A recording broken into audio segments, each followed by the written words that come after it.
Sir வணக்கம் sir. வணக்கம் வணக்கம் சிவா. கார்த்திகை தீபம் கொடியேற்றத்தோட தொடங்கிடுச்சு.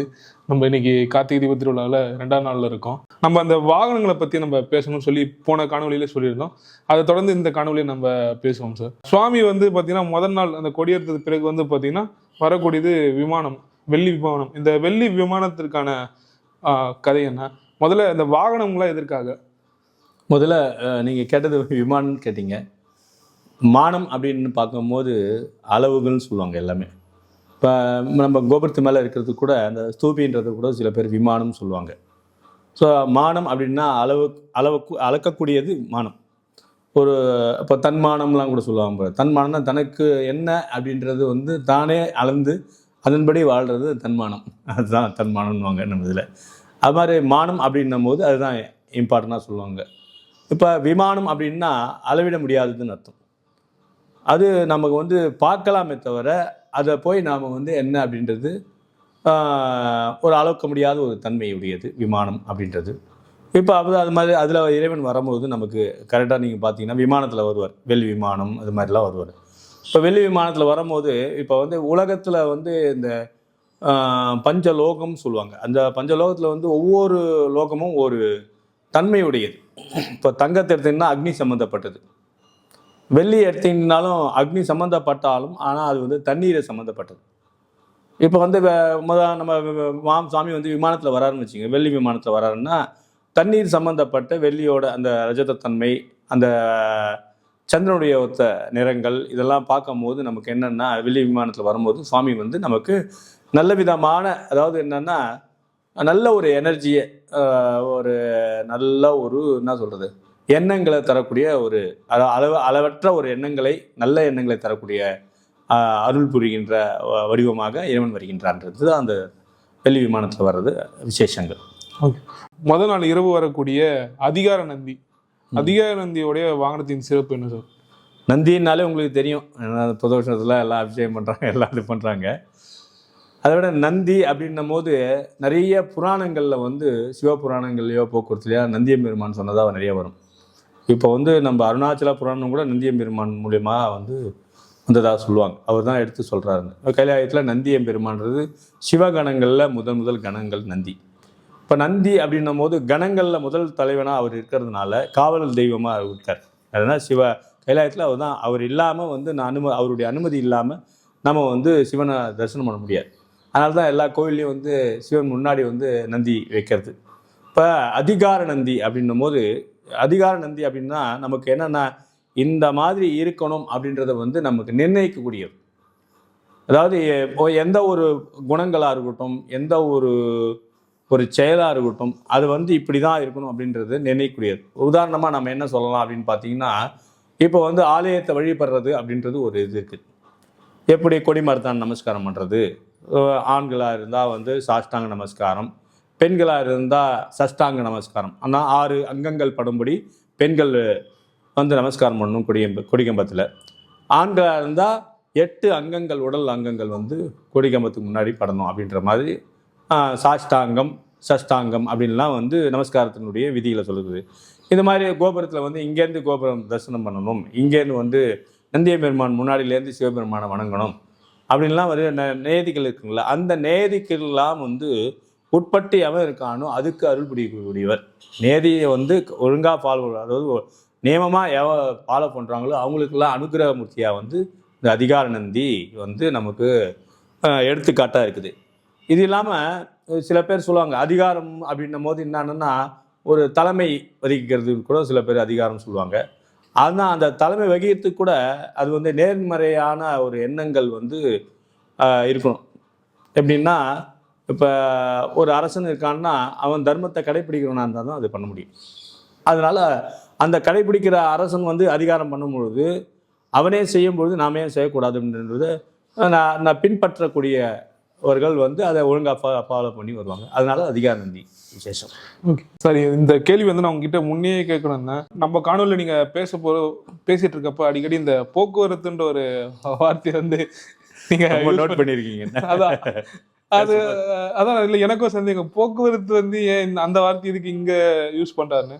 அதுக்கான அர்த்தம் என்ன சார் போக்குவரத்துனா? ஏன்னா எனக்கு புரிதல் ஒன்று இருக்கு. நீங்க என்ன நினைக்கிறீங்க போக்குவரத்துன்னா? நமக்கு தெரிஞ்ச போக்குவரத்துலாம் தமிழக அரசு போக்குவரத்து கழகம் அந்த போல.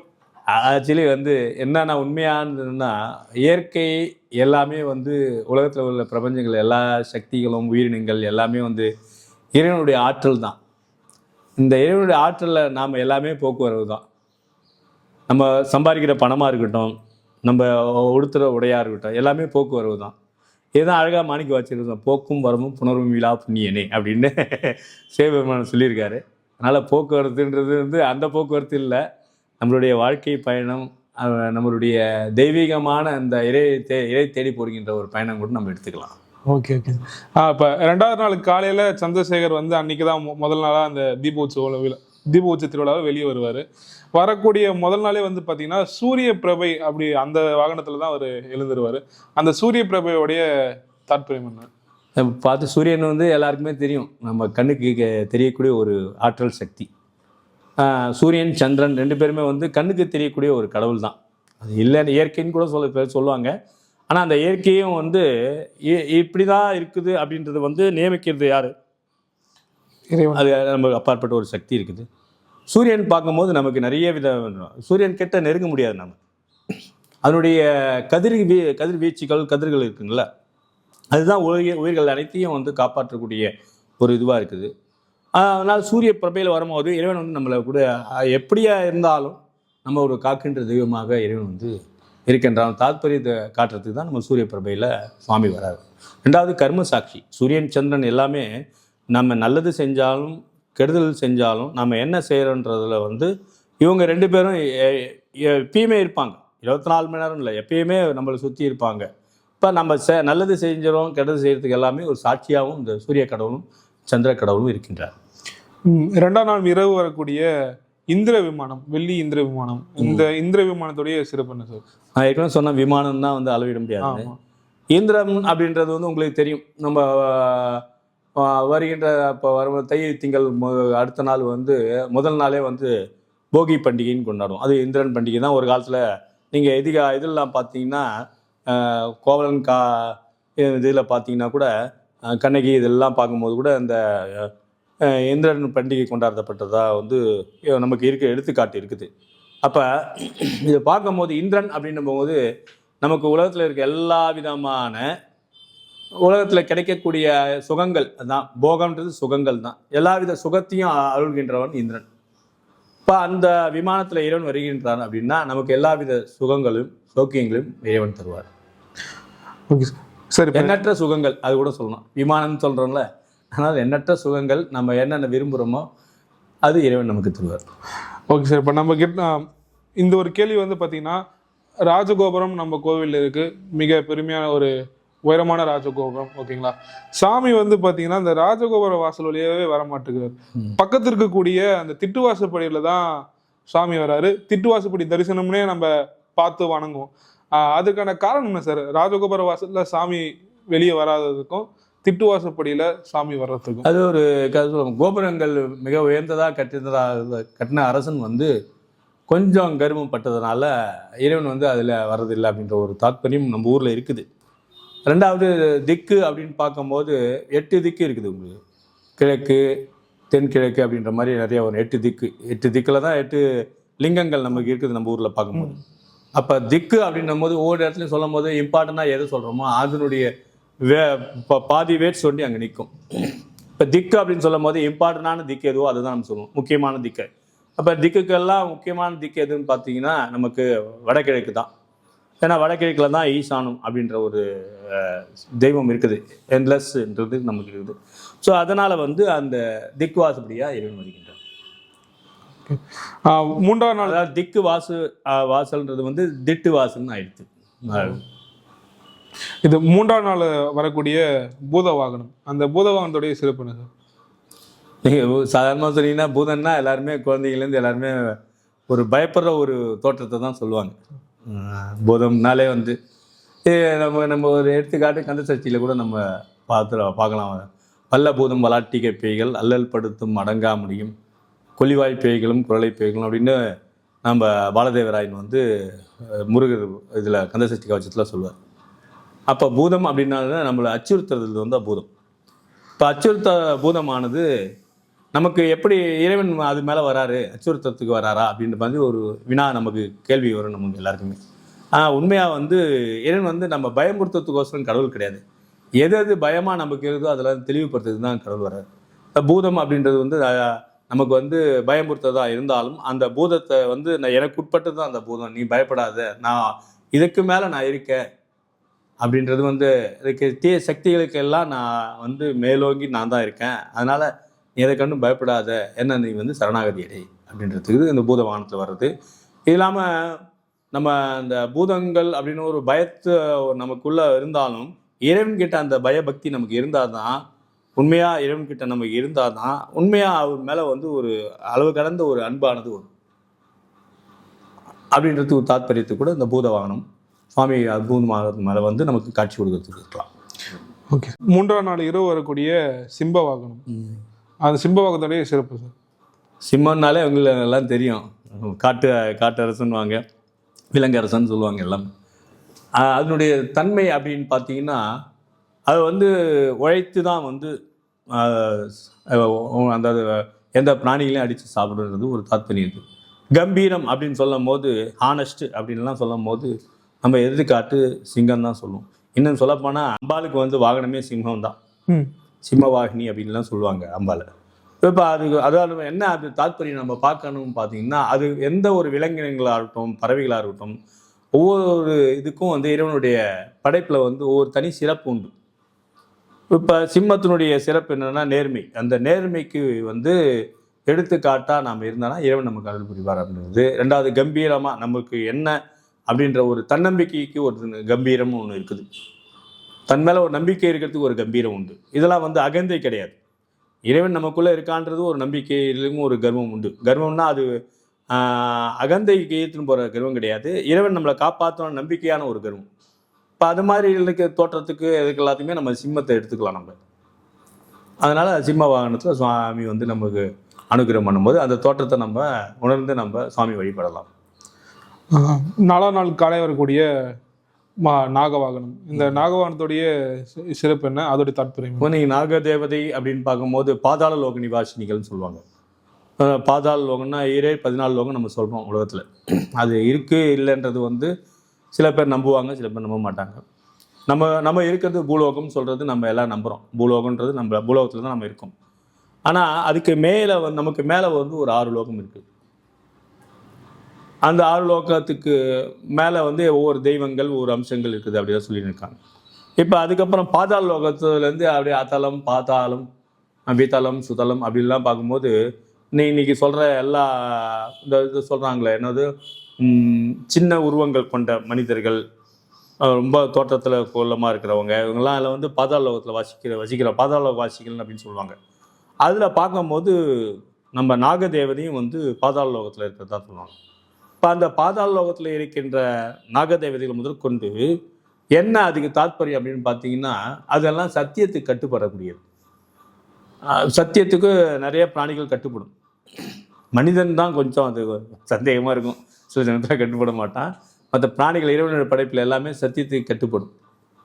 அதனால் வந்து இந்த சத்தியத்துக்கும் பிரமாணத்துக்கும் சாட்சியாக இருக்கக்கூடியது எதாவது மிருகங்கள் இருக்குதோ அதுமாரிலாம் இறைவன் வந்து உண்மை சொரூபத்தை வந்து உண்மையானவன் நான், உண்மையே சத்தியமே நான் தான் அப்படின்றது வந்து உண்மையே நான் தான் அப்படின்றது வந்து தாத்பரியத்தை உணர்த்துவசரம் நாகதேவதை இன்னும் பல சத்தியத்துக்கு கட்டுப்படுற மிருகங்கள் வாகனத்தில் வரும்போதும் அந்த தாத்பரியத்தை நம்ம எடுத்துக்கலாம் இறைவன் வழிபடுறது.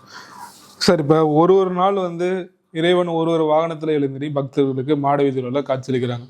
இந்த ஒரு தாத்பரியத்தையும் இன்னைக்கு இருக்க நம்ம வந்து நம்மளுடைய லைஃப்ல அதை எப்படி எடுத்துக்கணும்? இப்போ சாமி வாகனத்தில் வருது, அவ்வளோதான், நம்ம பார்க்குறோம், கையெடுத்து கும்பிட்றோம். அதை நமக்கு உணர்த்தக்கூடிய காரணம் என்ன? ஒரு நாளும் சாமி வாகனத்தில் எழுந்து வரக்கூடிய அந்த உணர்த்தக்கூடிய காரணம் நமக்கு என்ன? உணர்வுகள் தான் சார். ஒரே மாதிரி தோற்றத்தில் நமக்கு இருந்தால் நம்ம உள் மனசானது ஏற்றுக்கக்கூடிய பக்குவங்கள் நம்ம மனிதர்களுக்கு கிடையாது. இறைவன் பல ரூபங்கள் இருக்குது. இப்போ விநாயகரை வழிபடுறோம், முருகரை வழிபடுறோம், எல்லாம் சொல்ல பார்த்தீங்கன்னா சுப்ரீம்ன்றது ஒரே ஒரு கடவுள் பரபிரம்மம் அப்படின்றது வந்து கான்செப்ட் நம்ம சனாதன தர்மத்தில் அதான் இருக்குது. அது இருக்கும்போது அதே நம்ம வழிபடலாமல் ஏன் தனியாக கடவுள் நிறையா தெய்வம், இன்னும் சொல்லப்போனால் நம்மளுடைய இதில் வந்து நிறையா தெய்வங்கள் இருக்குது அப்படின்னு கூட சில பேர்லாம் கேலி பண்ணுவாங்க. அது என்னன்னா மனோநிலைகள். மனிதனுக்கு வந்து ஒவ்வொரு மனிதனுக்கும் ஒரு நிலைகள் உண்டு, எண்ணங்கள் உண்டு, செயல்கள் உண்டு, நிறைய உண்டு மனிதர்களுடைய. இப்போ அவங்க பார்க்கும்போது அந்தந்த தன்மையை வந்து அவனுடைய தன்மைக்கு என்ன உட்பட்டு ஒரு தெய்வம் இருக்குதோ அந்த தன்மைக்கு உடைய தெய்வமும் அதை யாருக்கு எது பிடிக்குதோ அந்த மாதிரி உருவ தோட்டத்தில் உள்ள இறைவனை வந்து வழிபடுறதுன்றது நம்ம சனாதன தர்மத்தில் உண்டு. ஏன்னா மனசு வந்து போகிற போக்கில் போய் தான் அதை வந்து ஒரு கட்டுப்பாட்டுக்கு கொண்டு வர முடியுமே தவிர எல்லா எப்படியப்பட்டவங்களையும் ஒரே வழியாக நான் உட்காந்துக்கிறேன், நான் வந்து இந்த சாமி கும்பிட்றேன், இந்த வழிபடுறேன், இந்த சாமி எனக்கு அனுகிரகம் பண்ணட்டும் அப்படின்ற ஒரு கன்ஃபார்மாக அது வந்து நம்ம இது பண்ண முடியாது. Okay sir. இப்போ தொடர்ந்து 4ஆம் நாள் இரவு மீதியெல்லாம் பார்த்தீங்கன்னா வாகனத்தில் வரும். சொல்கிற மாதிரி சிம்பம், ரிஷிபம் அது போல் வாகனங்கள் வரும். 4ஆம் நாள் மட்டும் பார்த்தீங்கன்னா அந்த கற்பக விருட்சங்கத்தில் சாமி எழுந்துருவார். கற்பக விருட்சம்ன்ற ஒரு மரம் போல் இருக்கிறது தான் நம்ம எல்லாருமே பார்த்துருப்போம். அதற்கான ஒரு தாற்பயம் என்ன? நான் ஏற்கனவே சொன்னேன், மூர்த்தி, ஸ்தலம், விருட்சம் அப்படின்லாம் சொல்லியிருந்தோம். ஒவ்வொரு ஆலயத்துக்கும் ஒரு விசேஷம் உண்டு. மூர்த்தி, ஸ்தலம், விருட்சம்ன்றதெல்லாம் நம்ம சொல்லியிருப்போம். இப்போ ஏன் அதெல்லாம் பார்த்தீங்கன்னா நம்ம இதில் பார்த்தீங்கன்னா பிரபஞ்சத்தில் ஒவ்வொரு மரமும் ஒவ்வொரு அம்சம் கொண்டது. இப்போ நவகிரகத்துக்கெல்லாம் கூட சமித்துலாம் சொல்லுவாங்க. அரச சமித்து, புரச சமித்துலாம் கூட ஒவ்வொரு கிரக தேவதைகளுக்கு வந்து ஒரு விசேஷம் அப்படின்னு சொல்லுவாங்க. அது விருட்சமே இருந்ததுன்னா இன்னும் இது வரும். சில நாளில் வந்து அரச மரத்தை கூட 7 பிரதர்ஷனம் பண்ணணும் அப்படின்னு கூட சொல்லுவாங்க. அஸ்வ பிரதர்ஷனம் அப்படின்லாம் கூட நிறைய வருது. இப்போ அதெல்லாம் பிரதர்ஷனம் ஏன் மரத்தை ஏன் நம்ம சுற்றணும் அப்படின்ற மாதிரி இருக்கும். ஆனால் அதோட ஆக்சிஜன் வந்து நமக்கு உடலுக்கு நல்லது தரக்கூடியதாக இருக்குது. இப்போ அப்படி பார்க்கும்போது சமயத்திலாமே அப்படி தான் யாகம் பண்ணுற சமயத்தில் இருந்து வருகிற இது புகை வருதுங்களா, அதெல்லாம் கூட நம்ம உடலுக்கு ஆரோக்கியத்தை தரக்கூடியது தான். அதில் போடுற மூலிகைகள் உடலுக்கு ஆரோக்கியத்தை தரக்கூடியது தான். அதனால தான் யாகங்கள், ஹோமங்கள்லாம் ஏதாவது புதுசாக பில்டிங் ஆரம்பிக்கிறாங்க, ஏதோ ஒன்று இது பண்ணுறாங்க, வீடு ஆரம்பிக்கிறாங்க கூட ஒரு கணபதி ஹோமமாவது பண்ணணும் அப்படின்னு நம்ம ஒரு முறையை வச்சுன்னு இருக்கோம். இப்போ நம்ம நீங்கள் சொல்கிற மாதிரி விருட்சம் அப்படின்னும் போது சொல்லும் போது விருட்சம் தான் ரொம்ப ஆரோக்கியத்துலேருந்து எல்லாம் தரக்கூடியது. இது இல்லாமல் நமக்கு கல்ப விருட்சம் அப்படின்றது அது 4ஆம் நாளில் வருது. சுவாமி வந்து கல்ப விருட்சத்தில் வர்றார், அம்பாள் காமதேனு அப்படின்ற ஒரு ஆள் சொல்லுவார். அந்த கல்ப விருட்சம் அப்படின்றது ஒரு காலத்தில் வந்து அந்த அமிர்தத்துக்கு அடையும் போது வந்தது தான் அந்த கல்ப விருட்சம், காமதேனு எல்லாமே. இந்த கல்ப விருட்சம் அப்படின்னா என்ன அப்படின்னு பார்த்தீங்கன்னா உலகத்தில் எல்லா இதுவும் ரிஷிகள் இருப்பாங்க, எல்லாமே உலகத்தில் இருக்கிற எல்லா ஜந்துக்கள் எல்லாமே இருக்கும். அந்த மரத்துக்கீழே நீங்கள் பார்த்தீங்கன்னா எல்லாம் தெரியும் இந்த சாமி வர. அப்போ எல்லா தேவர்கள், கந்தர்வர்கள், யக்ஷர்கள், கிண்ணர்கள் எல்லாமே இருப்பாங்க அந்த கல்பவருஷத்தில். பழங்கள், இதுகள் எல்லாமே இருக்கும். இப்போ அது பார்க்கும்போது என்னென்னா அது விருப்பத்தை தரக்கூடிய விருட்சமாக இருக்குது. கல்பம் அப்படின்னா என்ன, நினைத்தல்னு அர்த்தம். உங்களுக்கு நினைத்தது நீங்கள் என்ன நினைக்கிறீங்களோ அது தரக்கூடிய விருட்சமாக அது கல்ப விருட்சம் இருக்குது. அது மாதிரி விருப்பன்றது வந்து எல்லாருக்கும் ஒன்றும் இல்லை. ரிஷிகளுக்கு வந்து முக்தி வேணுன்ற நிலைகள் இருக்கும், ஒவ்வொருத்தருக்கும் ஒரு விருப்பங்கள் இருக்கும். அந்த விருப்பத்தை இதெல்லாம் தரக்கூடிய விருட்சமாக கல்பவருஷம் இருக்குது. அதில் சாமி வரும்பொழுது அந்த கல்பவருஷமாக கீழே இருந்து அவர் நமக்கு வந்து அவங்களோட விருப்பத்தை சாமி வந்து நிறைவு செய்து பூர்த்தி செய்கிறார் அவங்க விருப்பத்தை அப்படின்றது கூட நம்ம தாற்பயம் எடுத்துக்கலாம். இப்போ மனிதர்களாக நமக்கு வந்து பார்த்தீங்கன்னா பல காமதேனும் அப்படிதான். அம்பாள் காமதேனு வாங்கத்து வரும்போது விருப்பத்தை தரக்கூடியது தான் காமதேனு. நல்லா சுவாமி அம்பாள் 2 பேர் அவங்களுடைய எல்லாருடைய உயிரினங்களுடைய விருப்பத்தை நிறைவு பெறுகிறதா இருக்காங்க. இப்போ காமதேவன்றது அது எப்படி சார்? இப்போனா அது ஒரு ரிஷிபம், ஒரு மாடு மாதிரியும் இருக்காது, அது தோற்றமே ஒரு வித்தியாசமா இருக்கும். காமதேனு தோற்றங்கள் வந்து உங்களுக்கு பெண் உருவமா இருக்கும். பார்த்தீங்கன்னா தலை வந்து பெண் உருவமா இருக்கும், ஆனால் கொம்பு இருக்கும், மடியெல்லாம் இருக்கும், மாட்டுக்கு இருக்கிற மாதிரி மடி இது எல்லாமே இருக்கும். அப்படி பார்த்தீங்கன்னா அது வந்து தேவலோக ஸ்திரீகள்னு ஒன்று சொல்லுவாங்க, பெண்கள்னு சொல்லுவாங்க. அது அப்படிதான் வந்தது. அதுக்கு வந்து இறக்கை கூட உண்டு, பறக்கிற தன்மை கூட உண்டு.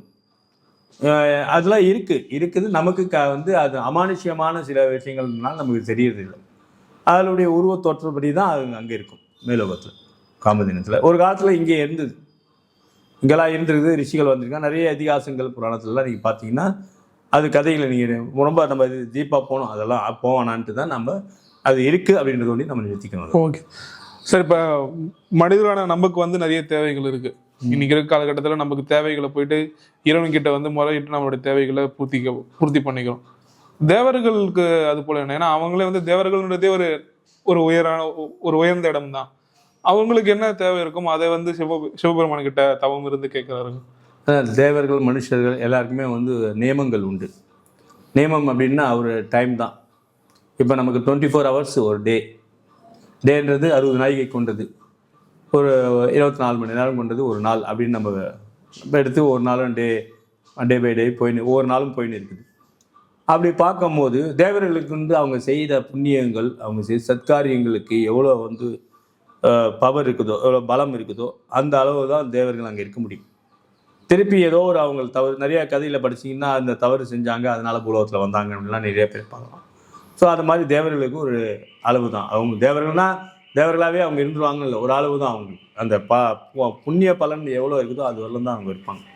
இந்திரன்னா ஒரே இந்திரன் கிடையாது, அவன் எவ்வளோ பலன் இருக்குதோ அது வரலும் அந்த இந்திரன். அந்த பதவிக்கு தான் பேர் தவிர ஒரே ஆளுக்கு வந்து அந்த பேர் கிடையாது. ஓகே. இப்போ 5ஆம் நாள் திருவிழாவான காலையில் சந்திரசேகர் வந்து பார்த்தீங்கன்னா கண்ணாடி ரிஷபத்தில் எழுந்துருவார். இந்த கண்ணாடி ரிஷபத்துக்கான தெரியும், கண்ணாடினால எல்லாருக்குமே தெரியும், பிரதிபலிக்கக்கூடியது கண்ணாடி, எல்லா ஒளியும் பிரதிபலிக்கக்கூடியது. அது நமக்கு மனோநிலையை கூட சொல்லலாம். நம்ம மனசில் பிரதிபலிக்கக்கூடிய ஒளி வடிவங்கள், உருவத்தன்மைகளோ இருக்கட்டும், நினைவாற்றலாக இருக்கட்டும், எல்லாத்தையும் ஒரு தெரிவிக்கின்ற உண்மையான சொரூபமாக கூட கண்ணாடி நம்ம எடுத்துக்கலாம். இப்போ நம்ம கண்ணாடி முன்னாடி நம்ம நின்னா வச்சுக்கோங்க, நம்மளுடைய உருவ தோற்றம் நமக்கு தெரியும். ஆனால் அது உருவ தோற்றம் உண்மையானது கிடையாது, அது மாயை தான். அது நீங்களே கிடையாது இல்லை கண்ணாடியில். அது மாதிரி வந்து மாயையும் போக்கக்கூடியதாகவும் கண்ணாடி இருக்கலாம் அப்படின்ற ஒரு தாத்பரியத்தில் தர்மஸ்வரூபமான நந்தின்றது ரிஷபம்ன்றதெல்லாம் வந்து தர்மஸ்வரூபம். தர்மம்னா என்னன்னா கடமை, நம்ம செயலாற்றக்கூடிய செயல்களுக்கு ஒரு ஆற்றல் உண்டு, அது பேர் தான் தர்மம். அந்த உருவமாக வந்து கண்ணாடியில் பிரதிபலிக்கிறார் சுவாமி. அதில் இருந்து வாகனத்தில் இருந்து நமக்கு அருள் பாலிக்கிறார் கண்ணாடியில். சார், இப்போ நந்தி ரிஷபம் ரெண்டுமே ஒன்று தானா? ஆமாம், நந்தி ரிஷபம். அதாவது என்னன்னா, நந்தியம் பெருமான் அப்படின்றது வந்து உங்களுக்கு எப்படின்னு சொல்லணும்னா, அவர் உட்கார்ந்த நிலையில் இருக்கும் பொழுது இறைவனை நோக்கி தபசு இதெல்லாம் செய்யும் போது நந்தியம் பெருமானா இருக்கார். ரிஷப வாகனத்திலேயோ ரிஷபமா அப்படின்னு சொல்லப்படுகின்ற காலை எருதுவா இருக்கும் பொழுதும் வாகனமா ஏறு. ஆனா தாத்பரியம் ரெண்டுமே எருதுதான். இப்ப 5ஆம் நாள் இரவு இந்த கார்த்திகை தீப திருவிழா வந்து பார்த்தீங்கன்னா ஒரு முக்கியமான ஒரு திருவிழாவே நம்ம சொல்லுவோம். 5ஆம் நாள் இரவு சாமி வந்து பார்த்தீங்கன்னா ரிஷப வாகனத்துல எழுந்துருவார். அந்த ரிஷப வாகனத்துடைய மகிமை என்ன உங்களுக்கு தெரியும்? நான் ஒரு ரிஷபவாகனத்துக்கு நான் அந்த உண்மையா சொல்லணும். ஏன்னா ஒவ்வொரு வாகனத்துல இருந்தா சுவாமியில இருந்து தரிசனம் பண்ணா நமக்கு அடுத்த ஜென்மம் கிடையாதுன்னு சொல்லுவாங்க. அடுத்த ஜென்மம் கிடையாதுன்னா இப்போ ஒன்று எக்ஸாம்பிள், இப்போ நான் இந்த பிறவியில் நம்ம நல்லது செய்கிறோம், கெடுதல் செய்யணும், ரெண்டுமே இருக்குது. நல்லது கெடுதல் ரெண்டுமே வந்து தகுந்த மாதிரி நமக்கு ஒரு பிறவி அடுத்த பிறவி உண்டு. நமக்கு நம்ம முக்தி நிலைன்றது வந்து பிறவா நிலை அப்படின்றது வந்து நம்ம எவ்வளோ அளவுக்கு நம்ம புண்ணியங்கள் செஞ்சுருக்கோமோ, இல்லை இடைவிடாது இறைவனை அடையக்கூடிய ஒரு இதுக்கு வந்து நம்ம எவ்வளோ முயற்சி செஞ்சுருக்கோன்றது நமக்கு தெரியாது. அப்படின்னும் போது நமக்கு என்ன அடுத்த நிலைகள் என்ன பிறவி அப்படின்றது நமக்கு தெரியாது. இப்போ அந்த பிறவியை வந்து ஏதோ ஒரு தவறான பிறவி ஒன்று, நம்ம மனித பிறவியோட ஒரு பிறவி இருக்குன்னு வச்சிங்களா, அந்த பிறவி இல்லாத தன்மையை விட்டுட்டு திருப்பி உங்களை மனிதனாக பிறக்க வைக்கக்கூடியது அது. அந்த சுவாமியை பார்க்கும்போது இந்த வாகனத்தில் இந்த சுவாமி இருந்தால் அது என்ன அப்படின்னு பார்த்தீங்கன்னா, டோலோ யந்திரஸ்திதாம் தேரி. அதாவது ஊஞ்சலில் வந்து, அதெல்லாம் வெள்ளிக்கிழமை நம்ம கோயிலில் பார்த்தீங்கன்னா அம்பாள் ஊஞ்சல் உற்சவம் பண்ணுவாங்க. டோலோ அப்படின்னா வந்து ஊஞ்சலை சொல்லுவாங்க. டோலோ யந்திரஸ்திதாம் தேவி. இப்போ அம்பாள் ஊஞ்சலில் நீங்கள் பார்த்தீங்கன்னா அடுத்த பிறவி ஏதோ ஒரு சொல்கிறேன்னா, இப்போ மாணிக்க வாச்சகர் நாய் ஒரு தோற்றமாக சொல்லுவார் தன்னை, இதெல்லாம் சொல்லுவார்ல மாணிக்க வாச்சகர், நாயேனி ஆட்கொண்ட அப்படின்லாம் கூட நிறைய வரும். இப்போ அப்படி வந்து அந்த பிறவின்றது வந்து இப்போ ஒரு பிறவி அடுத்த பிறவி இதோட நம்ம மனித பிறவியோ ஒரு மாற்றமான பிறவியோ இல்லை அது கீழான ஒரு பிறவியோ அதை தடுக்கக்கூடியதாக இருக்கும் இந்த ஊஞ்சலில் இருக்கிற அம்பாலை பார்க்கும்போது. அதே மாதிரி விஷாருடம் சிவம் திருஷ்டுவா, விஷவ வாகனத்தில் சிவன் பார்வதி தரிசனம் பண்ணால் உங்களுக்கு அது மாதிரி ஒரு பிறவி, ஏதாவது மனித பிறவியை விட ஒரு மட்டமான அது ஒரு கீழ்த்தரமான ஒரு பிறவி அடுத்த பிறவி, அதாவது செயலாற்ற முடியாமல் 6 அறிவு உள்ளது மனித பிறவி, அதோட பிறவி அப்படின்னு அது கிடைக்காம இருக்கிறதுக்குலாம் கூட இந்த மாதிரி விஷவ வாகனத்தில் பார்க்குற சுவாமியெல்லாம் வந்து நமக்கு பார்த்தோம்னா அந்த மாதிரி ஒரு பிறவி இல்லாத ஒரு நல்ல நிலைமைக்கு இதே இப்போ மனித தன்மையில் எப்படி நம்ம இருக்கோமோ அந்த தன்மையை திருப்பி பகவான் வந்து அனுகிரகம் பண்ணுறதுக்கு கொடுப்பாரு. முக்தி நிலைன்றது கிடையாது, அது நல்லா புரிஞ்சுக்கணும். பிறவி இல்லைன்றது வந்து நம்ம அப்படி புரிஞ்சிக்கூடாது. ரிஷாரோடம் சிவம் திருட்பா புனர்ஜென்மன் நவிதி, அடுத்த ஜென்மன்றது கிடையாது. அப்படின்றது எந்த ஜென்மம் அப்படின்னா இந்த கீழ்த்தனமான பிறவி இல்லாமல் இருக்கிற தன்மையை கொடுக்கக்கூடிய. இப்போ அடுத்த பிறவி கிடையாது. இப்போ அடுத்த பிறவியில நம்ம இது கீழ்த்தரமா எதுவும் போகாம 5 அறிவு 4 அறிவு அதே நிலையில வந்து இன்னும் மேல் நோக்கக்கூடிய உங்களுக்கு ஒரு தகுதியை இறைவன் கொடுக்குறாரு. இல்லை அதை நம்ம எப்படி எடுத்துக்கலாம், இப்போ மனித பிரிவே இருக்கும். மனித பிரிவில இருந்து 5 அறிவு 4 அறிவு உள்ள பிரிவுகள் இல்லாம மனித பிரிவிலே மேல் நோக்கிய பிறவி. முனிவராஜ் அப்படின்லாம் மணிக்கு வச்சு சொல்றாருல்ல, அது மாதிரி. ஓகே சார், அன்னைக்கு ரிஷப வாகனத்து அன்னைக்கு வந்து பார்த்தீங்கன்னா இப்போ இந்த உள்ளூர் வாசியில் நம்ம வந்து நிறைய அதை பார்த்து உணர்ந்துருக்குன்னு வச்சுக்கோங்களேன். மீதி நாட்களில் இருக்கக்கூடிய பார்க்கக்கூடிய சுவாமியும் அன்னைக்கு அந்த ரிஷப வாகனத்துக்கு வந்து தயாராகி கல்யாண மண்டபத்துல இருந்து இந்த வெளியே வரக்கூடிய சுவாமியுடைய அந்த முகத்துல இருக்கக்கூடிய அந்த ஒரு புன்னகைன்னு சொல்லலாம். அது வந்து எப்படி சொல்ல முடியாது, அது ஒரு ஒரு ஃபீலிங் மாதிரி. உண்மை. அது எப்படி சார் அன்னைக்கு அது ஒரு ஃபீலிங்னால அது எங்களுக்கு தெரியுதா, இல்லை இயற்கையாகவே அது நடக்கக்கூடிய? இல்லை, அது இறைவனுடைய அருளாற்றல் தான் நம்ம சொல்லணும். ஏன்னா நம்ம முகத்தை பார்க்கும் போதே அண்ணாமலையார் வந்து நீங்கள் சாதாரணமாக அது எதே நீங்கள் இப்போ பெரிய நாயகர்னு போட்டிருக்க இடத்துல தான் அந்த அண்ணாமலையார் இருக்கார். நீங்கள் இப்போ உற்சவ காலத்தில் வெளிவர்றது அண்ணாமலையார் நம்ம உள்ளூர் வாசி நல்லா தெரியும். அந்த இடத்துல தான் அர்ச்சனைலாம் பக்தர்கள்லாம் பண்ணிக்கிறாங்க. இன்றைக்கி காலகட்டத்தில் அங்கே தான் அர்ச்சனை பண்ணிக்கிறாங்க, பெரிய நாயகர்கிட்ட தான். அப்போ இருக்கிற அந்த முகத்தோற்றத்துக்கும் அவர் வெளியில் கிளம்பி வர முகத்தோற்றத்துக்கும் எவ்வளோ நிறைய வித்தியாசங்கள் நம்ம பார்க்கலாம், முகத்திலே பார்க்கலாம். அந்த உருவமே மிக பிரம்மாண்ட உருவமாக நமக்கு தெரியும். அதாவது மனித அவர் எப்படி சிரிக்கிற மாதிரி அப்படி இருக்கும், ஸ்மிதம், அப்படி மந்தஸ்மிதம் அப்படின்னு சொல்லுவாங்க. அதாவது மந்தஸ்மிதம் அப்படின்னா அதாவது சிரிக்கிறது வந்து லைட்டாக அப்படியே புன்முறுவல்னு சொல்லுவாங்கல்ல, அது மாதிரி சுவாமி இருப்பார்.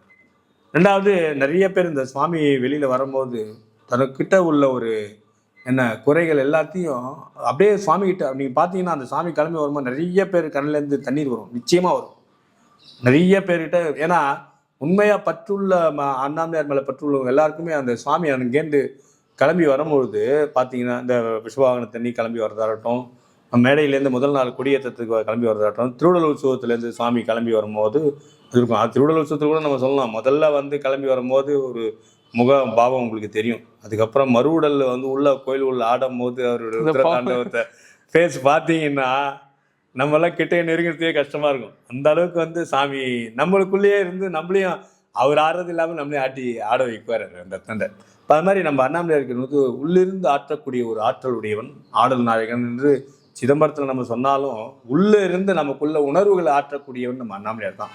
ஏன்னா அன்றைக்கே நான் சொன்னேன், மாலை போட்டுக்கிறது வந்து மற்ற சாமிக்கெல்லாம் ஒரு நேமம் உண்டு. நம்ம அண்ணாமலையாருக்கு மாலை போட்டுக்கிறவங்க எல்லாமே ஈடுபாட்டில் தான் போட்டுக்கிறாங்க. போது அந்த ஈடுபாடை கொண்டு வரணும். நல்ல நம்ம ஒரு நிலைகளை வந்து தன் நிலையிலேருந்து மேல் நோக்கிய நிலைக்கு கொண்டு போகிறவன் அண்ணாமலையார் தான், வேற எந்த தெய்வமும் கிடையாது. ஏன்னா அவர் பேர் அண்ணாமலை தானே, அண்ணாமலைன்னா உயர்ந்தது தான். நம்மள தீபம் நெருப்புனாலே உயர்ந்தது தான், மேல் நோக்கி தான் எரியும். அதனால் நம்ம நிலையில வந்து உயர் நோக்கிய எண்ணங்களும் உயர்ந்த ஒரு தன்மையும் கொடுக்கக்கூடியது அண்ணாமலையார் தான். வேற எந்த தெய்வத்தை இல்லைன்னு நம்ம சொல்ல முடியாது. ஆனால் அந்த நிலையை கொண்டு போய் அந்த உணர்வை கொண்டு வர்றது அண்ணாமலையார் தான். அது நம்ம உணர்வு பூர்வமாகவே நம்ம பார்க்கலாம் சார். அண்ணாமலை அந்த ரிஷப வாகனத்தில் நீங்கள் வரும்போது சுவாமியை பார்த்தீங்கன்னா சூப்பராக இருப்பார், பிரம்மாண்டமாக. அது சொல்கிறதுக்கு நமக்கு என்ன கண் கோடி வேண்டும். வார்த்தையால் வந்து சிலது விவரிக்கலாம், சில வார்த்தையால் சொல்லவே முடியாது. அது மாதிரி அண்ணாமலையார் தோற்றங்களும் அவர் அந்த விஸ்வவாகனத்தில் ஏறி உட்கார்ந்துருக்க ஒரு காட்சியை நம்ம பார்க்கறதுக்கும் நமக்கு வந்து உண்மையிலே வந்து ஒரு பெரிய ஒரு இது, நமக்கு வேப்பூற்ற ஒரு பெரிய அமானுஷ்யமான, நம்ம அங்கே நிற்கிறோமான்றதே ஒரு நமக்கு ஒரு ஸ்மரணையே இல்லாமல் தான் நம்ம அனைத்து மக்களும் இருப்பாங்க. நீங்கள் பார்த்தீங்கன்னா அவ்வளோ சந்தோஷம் உள்ளுக்குள்ள. அது என்ன அது அந்த உணர்வுகளை வெளிப்படுத்துறதுக்கு ஒரு வார்த்தைகள் கிடையாது, உண்மைதான். சார், அண்ணாமலைக்கே உரித்தான அந்த நடனத்துடைய சிறப்பு என்ன சார்? இப்போ அவங்க திருவாரூர் எடுத்தீங்கன்னா அஜபான் நடனம்னு சொல்லுவாங்க. இந்த நடனத்தை வந்து என்ன சொல்கிறாங்கன்னா, அதாவது ஆக்சுவலி சமஸ்கிருதத்தில் வந்து இது என்னன்னா கௌஷிக நடனம்னு ஒன்று. அது வந்து இங்கே வந்து என்ன ஓசுக்கோட்டின்றாங்க. இன்னொரு வாட்டி சொல்லுங்க. ஓசுக்கோட்டி நடனம் அப்படின்னு சொல்லுவாங்க. ஓசுக்கோட்டி நடனம்னா எப்படி, இப்போ திருவாரூரில் உட்காந்து ஏந்து இப்படி இப்படி மேலே இப்படி போவார் திருவாரூர் நடராஜர். இவர் தியாகராஜர் பார்த்தீங்கன்னா அப்படி இருப்பார். சிதம்பரம் நடராஜர் நடந்துவார். இப்போ அண்ணாமலையார் நடனத்தை பார்த்தீங்கன்னா இப்படி போவார், இப்படி வருவார். இந்த பக்கம் இப்படி வலது பக்கம் கீழே டொன்னுவார், திருப்பியும் மேலே வருவார். சரி சமமாக அதை ஏற்றம் இறக்கம் எல்லாமே வந்து பொதுவானது. அது நம்மளுடைய வாழ்க்கையிலே இருக்கட்டும், இல்லை நம்மளோட தினந்தமும் நம்ம நடைமுறையில் இருக்கட்டும், மனோநிலையை அப்படி தான். ஒன்று இறங்கும், டவுன் ஆகும் மனசு, அதுக்கப்புறம் திருப்பி நம்ம புத்துணர்வு வரும். இது எல்லாமே வந்து நிலையானது. இப்போ எப்படி பிரம்ம விஷ்ணுக்கு அடிமுடி காணும் போது நிலையானது யார், நான் தான் நிலையானவன் சாமி காட்டுறாருல, அது மாதிரி அந்த நடனமானது இது. ரெண்டாவது நடனத்துக்கே ஒரு என்ன சொல்றது, ஒரு அதாவது மற்ற நடனத்துக்கு இதுக்கெல்லாம் பார்க்கும்போது ஒரு தாத்பரியத்தையும் சொல்லலாம்.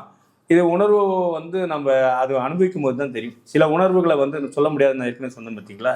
இந்த உணர்வு வந்து நம்ம ஓச்சுக்கொட்டி நடனத்தை வந்து நம்ம உணர்வுபூர்வமாக நிறைய நம்ம ரசிக்கலாம். அந்த தாளத்துக்கும் வாத்தியம் வாசிக்கிற உடல் தாளத்துக்கும் அதே மாதிரி தாளம் இதுக்கும் அது சாமி ஆடுற ஒரு நடனத்தை பார்க்கும்போது கைலையங்கிரியில் வந்து சிவபெருமான் எப்படி வந்து சந்தோஷத்தோ ஆனந்த தாண்டவம் எப்படி ஆடுவாரோ அந்த மாதிரி அந்த தோற்றமும் அந்த ஆடலும் இருக்கும் நமக்கு.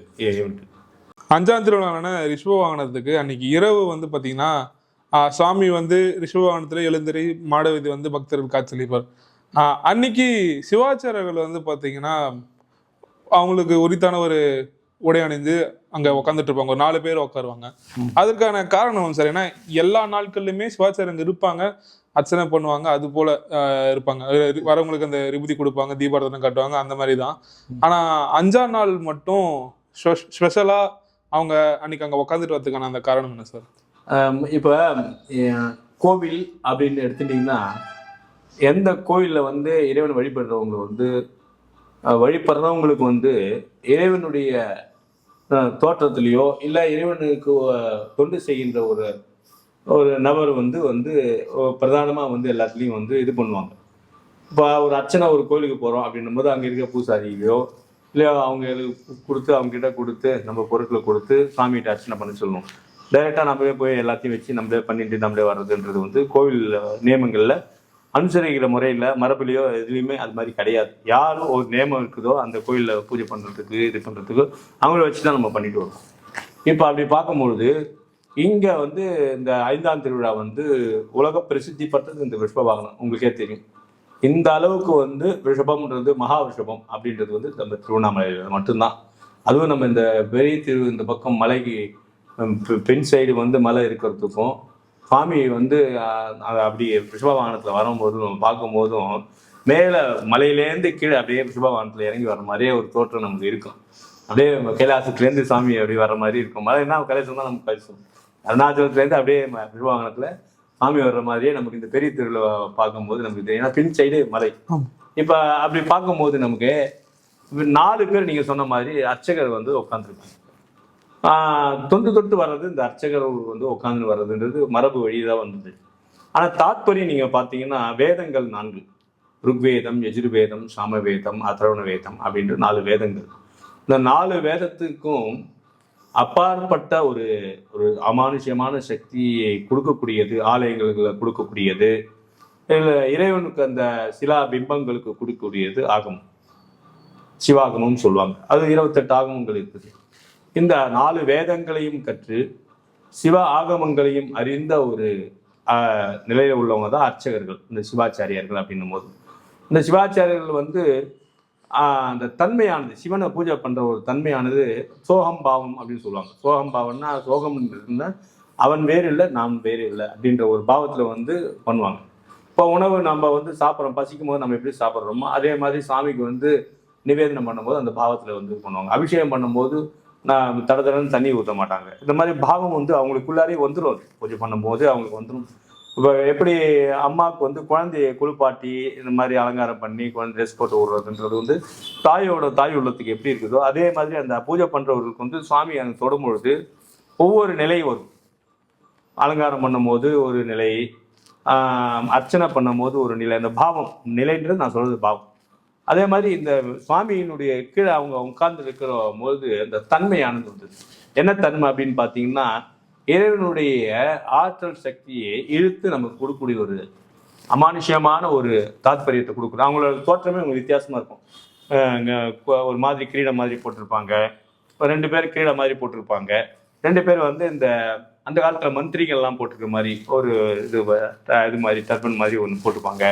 இதெல்லாம் பார்த்தீங்கன்னா அந்த காலத்துல உள்ள, அதாவது என்னன்னா அமானுஷ்யமான சக்திகள் உடைய ஆற்றலை அவங்க கிட்ட இருந்து இறைவன் கிட்ட இருந்து வாங்கி நமக்கு அவங்க தரதாதான் அந்த தாத்பரியம் இருக்குது உண்மையா பார்த்தா.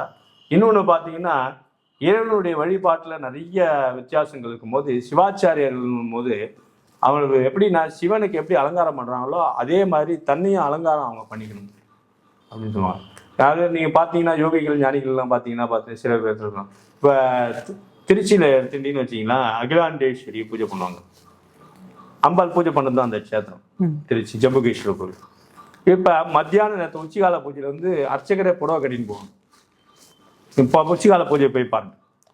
ஏன் அப்படின்னா அம்பாள் பூஜை பண்றதா அங்க அந்த மத்தியான நேரத்துல பூஜை பண்றதா இருக்கிறதுனால அம்பாள் உருவத்துல அவன் புடவை கட்டின்னு போவாங்க. இப்ப அர்ச்சகசி அரசாட்சா சிலா பவதி தெய்வத்தம் அதனால தான் வந்து சின்ன குழந்தை பூஜை பண்ணாலும் அவன் கையில நம்ம விபூதி வாங்கிக்கணும். விபூதின்றது யார் பூஜை பண்றாங்களோ அவன் கையில வாங்குறதுக்கு எதுக்காருன்னா அந்த இடத்துல அவன் தெய்வத்துக்கு ஒப்பானவர். அதனாலதான் அந்த குளிச்சுட்டு மடியா போறதெல்லாம் வந்து என்னன்னா அந்த பிம்பத்தை தொடும் பொழுது வெளிப்புறமான தீய சீட்டுகள் எதுவோ அதாவது அசுத்தமான சிலதெல்லாம் வந்து நெகட்டிவ் ஃபார்ம் எதுவுமே வந்து அவங்க சரீரத்துல பட்டு அது பிம்பத்துக்கோ என்னுடைய லிங்கத்துக்கோ போய் சேரக்கூடாதுன்ற ஒரு இதுலதான் அந்த தீப்தி பிடிச்சின்னு வர்றது. இந்த மாதிரி தாத்பரியங்கள்லாம் அவங்களுக்கு வச்சிருக்காங்க. அவங்க தனிப்பட்ட மனிதனுக்கு சில பேர் சொன்னாங்க, ஏதோ ஒரு இதுல யாரோ ஒருத்தர் சொன்னாங்க, எல்லாரும் மனிதர்கள் தானே, அவங்களே உட்கார வச்சு மேல உட்காரணும், இவங்க ஏன் தூக்கணும் இன்னைக்கு அப்படின்ற மாதிரிலாம் சொல்லியிருந்தாங்க. மனிதர்கள் தான், எல்லாருமே மனிதர்கள் தான், மனிதரும் தெய்வம் ஆகலாம் அப்படின்னும் போது தெய்வத்தை வந்து டெய்லி வந்து உபாசனை பண்றவங்களுக்கு வந்து தெய்வத்தினுடைய நிலையில வச்சு பார்த்து நம்ம வந்து நம்மளும் அந்த நிலைக்கு வரணும் அப்படின்ற ஒரு நிலைக்கு நம்ம அந்த நெறியை கொண்டு வர்றதுக்கு தான் வந்து இது மாதிரி தாத்பரியங்கள்லாம் தொட்டு வருது. நீங்க இல்லை, அந்த அரச காலத்துல அரசனா இருக்கும் போதே தான் கொடுத்தது இந்த போட்டிருக்க இவங்க சிவாச்சாரியர்கள் போட்டிருக்க இந்த கிரீடமா இருக்கட்டும், இதில் எல்லாமே அரச காலத்துல வந்தது தான். அரசனுக்கே வந்து அந்த இவங்களுக்கு இது மாதிரி பண்ணி அந்த காலத்துல நிறைய நிலங்கள்லாம் கொடுத்தாங்க பூஜை பண்றவங்களுக்கு. ஏன்னா அவங்களுக்கு வறுமை இல்லாம இருந்தால் தான் சந்தோஷமா இருந்து சாமியை பூஜை பண்ணுவாங்க.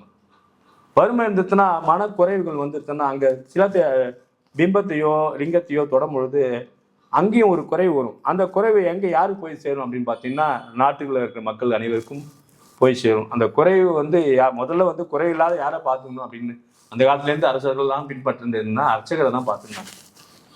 அவங்க அது மாதிரி அந்த நெறி தவறாம இறைவனை தவிர மற்ற எதுக்கும் இல்லாம இருந்தாங்க அந்த காலத்துல. அதே மாதிரி தான் அதோட தாற்பயம் தான் இதெல்லாம் எல்லாமே. அது நம்ம தெளிவா புரிஞ்சுக்கணும். சில பேர் அது வதந்திகள் மூலமாகவும் சில முறையில மனித தோற்றத்துக்கு இந்த மாதிரி சில பேர் பேசுறாங்க. நம்ம பொறுத்தவரையும் எப்படின்னா எந்த நோக்கமும் நமக்கு வந்து உயர்ந்த நோக்கமா இருக்கணும். எதுலையுமே வந்து தவறான நோக்கங்கள் நமக்கு இருந்தால் தவறாக தான் போகும். ஒரு கதை கூட சொல்லுவாங்க, ஒரே ஒரு நல்லவனை மகாபாரதத்துல சொல்லுவாங்க, ஒரே ஒரு நல்லவனை கூட்டணும் அப்படின்ட்டு துரியோதனிட்ட சொல்லுவார் கிருஷ்ணர். அதே மாதிரி அர்ஜுனன்கிட்ட ஒரு 10 கெட்டவனை கூட்டணும் அப்படின்னு சொல்ற மாதிரி ஒரு கதை ஒன்று வரும். இவன் போய் பார்க்கறான், துரியோதனா யாருமே எனக்கு வந்து நல்லவன் தெரியல அப்படின்னு சொல்லுவான் அப்படின்னு கிருஷ்ணர்கிட்ட வந்து சொல்லுவான். ஏன்னா அது பார்க்குற நம்ம பார்வை தான், நம்ம நல்லவனா இருந்தால் 4 பேர் நம்ம கிட்ட நல்லவனா இருக்கும் அப்படின்ற ஒரு கதைக்கு அது வரும். அது மாதிரி நம்ம தோற்றங்களும் இதெல்லாமே நம்ம பார்க்குற பார்வைகள் எல்லாமே நல்லதாகவே எண்ணங்கள் இருந்தால் அது நல்லதாகவே நமக்கு கண்படும், தெளிவுபடும் நமக்கு எல்லாமே. அதனுடைய தோற்றம் தான் அது. சாமி கிட்ட உட்கார்றது எல்லாமே நம்ம அந்த பார்வையிலே பார்த்துடலாம், இறைவனுடைய தோற்றத்திலேயே அவங்களையும் பார்த்துடலாம், அவங்க கிட்டே இருந்து விபூதியும் வாங்கிக்கலாம், அவங்க பிளஸிங் பண்றது எல்லாம் இறைவன் அண்ணாமலையார் பண்றதாவே நம்ம நினைச்சுக்கலாம். Okay sir. இப்போ நம்ம தொடர்ந்து தீப திருநாளில் ஒரு உற்சவத்திற்கான அந்த வாகன திருவிழா சிறப்பு பார்த்துட்டு இருக்கோம். இதை தொடர்ந்து 6ஆம் நாள் நடக்கக்கூடிய உற்சவம். அன்னைக்கு வந்து பார்த்தீங்கன்னா சந்திரசேகரர் வந்து யானை வாகனத்துல எழுந்துருவார். அந்த யானை வாகனத்துடைய தாற்பயம் என்ன? இப்போ யானைன்னு நீங்கள் எடுத்துட்டாலே எல்லாருமே நீங்கள் பார்த்தீங்கன்னா முக்கியமாக வந்து எல்லா விதமான தீயதும் வந்து யானைக்கிட்ட வந்து ஒரு யானை முடி எடுத்துட்டா கூட நமக்கு என்ன ஆகுது, யானை முடி போட்டுட்டா ராசின்னு சொல்லி போடுறோம். ராசி இல்லை, அது அதிர்ஷ்டம் இல்லை. யானை முடி போட்டுட்டா தோஷங்கள் வராது. தோஷம்னா குறைவு, நம்ம கிட்ட ஒரு ஆற்றல் சக்தி ஏதோ ஒரு குறைவா இருக்குது, அது வந்து நம்ம நிறைவாகும். இப்போ யானைன்றது அந்த தாத்பரியத்துல தான் எல்லாமே. யானைன்றது வந்து பெருத்த உருவமா இருந்தாலும் அது வந்து என்னன்னா அது சத்தியத்துக்கு கட்டுப்படும். இந்த நாக மாதிரி யானையும் சக்தி கட்டுப்படும். ஒரு யானை பாகத்துக்கு அவ்வளோ உருவம் உள்ள ஒரு யானை வந்து எப்படி கட்டுப்படுது அப்படின்னா சத்தியத்துக்கு தான் கட்டுப்படுது இன்றைக்கு வரும். ஸோ அதனால வந்து உண்மைக்கு யார் கட்டுப்படுறதோ, விலங்கா இருக்கட்டும் மனிதனா இருக்கட்டும், அதுக்கெல்லாம் சாட்சியா வந்து ஒரு துணையாகவும் குற்ற நண்பனாகவும் யார் இருப்பார்னா இறைவன் தான் அப்படின்றது யானை. நம்ம 6ஆம் நாள் திருவிழா வந்து பார்த்தீங்கன்னா குறிப்பிட்டு இந்த 63 நாயன்மார்களை அன்னைக்கு வெளியே கொண்டு வருவோம். கார்த்திகை தீப திருவிழாவில் 63 நாயன்மார்களுக்கு ஒரு விழா இருக்குன்னா அதுக்கு காரணம் என்ன? அதாவது சிவபெருமானே அடியாராக வந்திருக்காரு. நிறைய நீங்கள் சிவ லீலைகளில் பார்க்கும்போது, கதைகளில் பார்க்கும்போது சிவபெருமான் அடியார் வந்திருக்காரு. பிட்டுக்கு மண் சுமந்து பிறம்படி பட்டவர் சிவபெருமான், நமக்கு தெரியும். மதுரையில் நடந்தது, அது நிகழ்ச்சியெல்லாம் நடக்குது. நிறைய நம்ம அதுவும் நம்ம தென்னாட்டில் எடுத்துக்கணும். 63 நாயன்மார்ன்றது நம்ம சாதாரணமாக நினைச்ச முடியாது. எல்லா 63 நாயன்மார்கள்கிட்டையும் இறைவன் வந்திருக்காரு. அவங்க கிட்ட உள்ள பற்று, இறைவன் மேல உள்ள பற்று கோசம் வந்திருக்காரு. நீங்க அங்க வந்து வர்ணமோ இல்லை ஜாதியோ பார்க்கல. இறைவன் வந்து அந்த இடத்துல, இந்த இடத்துல தான் நம்ம புரிஞ்சுக்கணும். உயர்ந்த நிலைகள் நம்ம போகும்போது நமக்கு இந்த ஜாதி மதம் இதெல்லாம் வந்து அப்பாற்பட்டு இறைவன் வந்து நமக்கு வந்து ஒரு துணையா இருக்கிறார் அப்படின்றதுக்கு இந்த 63 நாயன்மார் கதையிலே பார்க்கலாம். அது ஆணா இருக்கட்டும், பெண்ணா இருக்கட்டும். இப்போ காரைக்கால் அம்மையார் வந்து அம்மான்னு கூப்பிட்டார். அம்மையப்ப, நம்மலாம் அம்மையப்பன்னு கூப்பிடுற இறைவன் அவருக்கு வந்து அனாதி. அவருக்கு அப்பாவும் கிடையாது, அம்மாவும் கிடையாது. யாரும் சிவபெருமானுக்கு அப்படியே தோற்றம். இறைவன் வந்து சுயம்பு தோற்றம். அவரே வந்து ஒரு அடியவரை வந்து அம்மான்னு கூப்பிடுறாருன்னா அப்ப எந்த அளவுக்கு வந்து அடியார் மேல வந்து சிவபெருமான் வச்சிருக்காரு பார்த்துங்க. அதே மாதிரி நிறைய விஷயங்கள் தூதனா, அதாவது நண்பனா வந்து நம்ம சுந்தரர் வச்சிருக்காரு. நிறைய நாயன்மார்களை பார்த்தீங்கன்னா ஒவ்வொரு மாணிக்க வாசகர் அரசனா, அதாவது அரசங்கிட்ட மந்திரியா இருந்தவர் வந்து இறைவனுடைய அடியவர் ஆயிட்டார். அது மாதிரி திருஞான சம்பந்தர் வந்து குழந்தை புத்திரனா வந்து அந்த பாவத்துக்கு தான் நம்ம 63 நாயன்மார்கள் இருக்கணும். ஒவ்வொருத்தரும் எல்லாம் பார்த்தீங்கன்னா இப்ப சிறு குறிப்பு தொண்ட நாயனார் தெரியும். இவங்க கதையெல்லாம் நீங்க பார்த்தீங்கன்னா பெரிய அளவுக்கு அவங்க எல்லாம் வந்து செல்வந்தர்களோ ஒன்றும் கிடையாது. தான் செய்கிற செயல்களிலேயே, தான் செய்கிற தொழில்னு சொல்றாங்க, அந்த செயல்களிலே வந்து இறைவன் அடியவரை வந்து அவங்க அந்த சிறு தொண்டை வந்து செஞ்சு நின்றாங்க. அப்போ அந்த சிறு தொண்டு செய்யும் போது அதுலேயும் அவனை வந்து சரியாக தான் அவன் செய்கிறானா அப்படின்றதுக்கு இறைவனே வந்து சில இடத்துல வந்து அவங்களே வந்து சோதிச்சிருக்காரு. அப்போ அவர் சோதிக்கும் பொழுது அந்த நிலையிலேருந்து அவங்கெல்லாம் மாறாமல் இருந்ததுனால அவங்களெல்லாம் போற்றக்கூடியதாகவும் இறைவனே அவங்ககிட்ட வந்து அந்த சோதனைகள் பண்ணதுனால அவங்க ஒரு உயர்ந்த ஸ்தானத்தில் 63 நாயன்மார்கள் இருக்காங்க.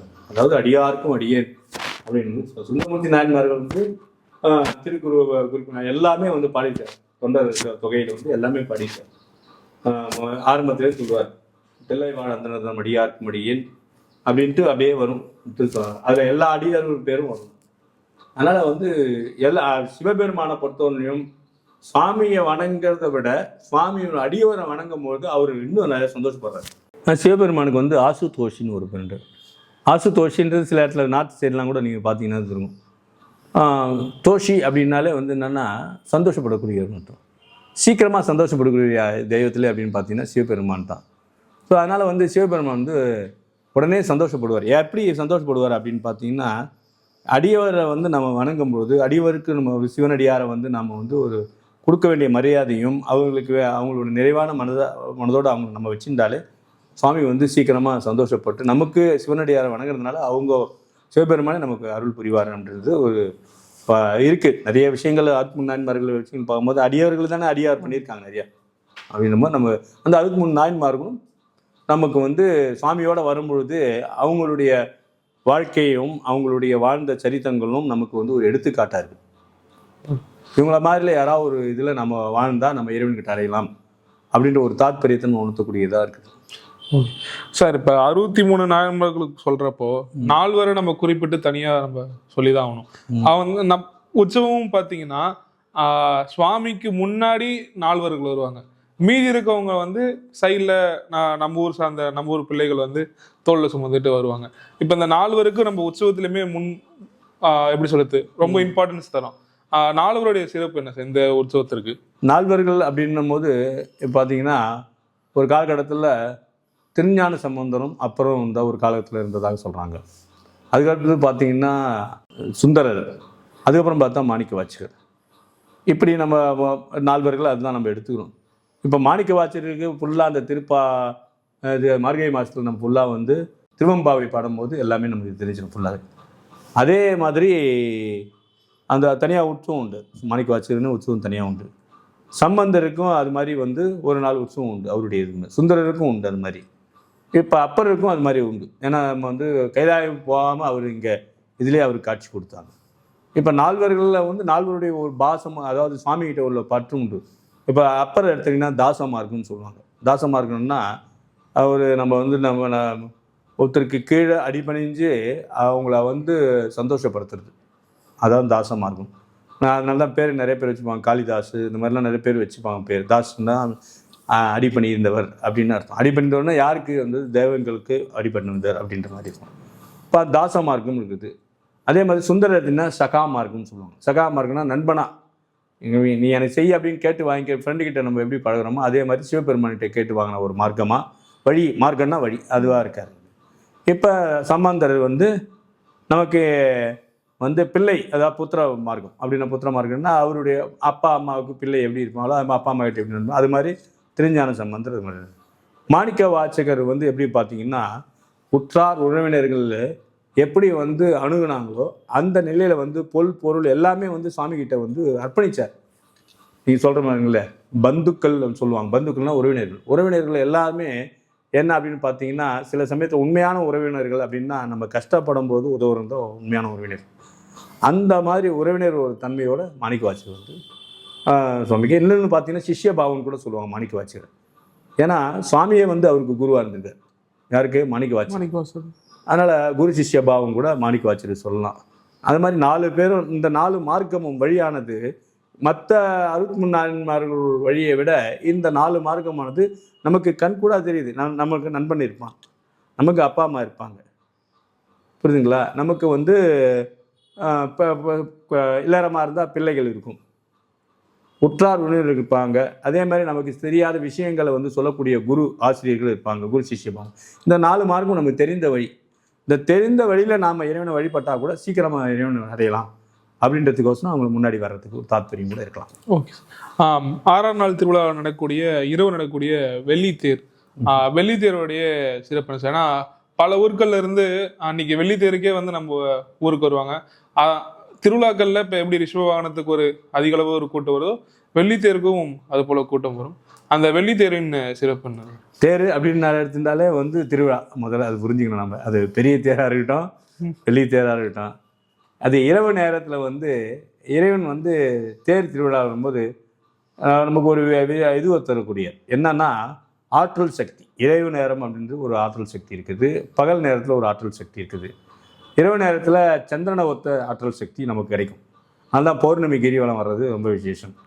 2வது மனசுக்கு வந்து இதமான இரவு நேரம் தான் வந்து மனசுக்கு ஏற்ற ஒரு நேரம். உடலுக்கு ஏற்ற நேரம் அப்படின்னு பார்த்தீங்கன்னா பகல் பொழுது. உடலுக்கு ஏற்ற நேரம் பகல் பொழுது, மனதுக்கு ஏற்ற நேரம் இரவு பொழுது அப்படின்ற மாதிரி அந்த காலத்துலேயே உண்டு. அப்போ நான் ஏற்கனவே சொல்லியிருக்கேன் சந்திரனை ஒத்தது வெள்ளி அப்படின்னு சொல்லியிருக்கேன்.